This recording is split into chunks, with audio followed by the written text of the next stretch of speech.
கர்நாடகாவில் கை கால்கள் துண்டிக்கப்பட்டு கொலை செய்யப்பட்ட சம்பவத்தில் பக்கத்து வீட்டைச் சேர்ந்த நபரை போலீசார் கைது செய்தனர். பெங்களூரு கேஆர்புரம் பகுதியில் ஒரு பழைய வீட்டில் இருந்து துர்நாற்றம் வீசுவதாக அப்பகுதி மக்கள் போலீசாருக்கு தகவல் தெரிவித்தனர்.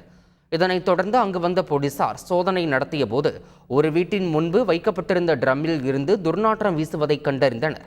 அந்த ட்ரம்மை திறந்து பார்த்தபோது அதில் கை கால்கள் துண்டிக்கப்பட்ட நிலையில் ஒரு பெண்ணின் சடலம் கிடந்தது.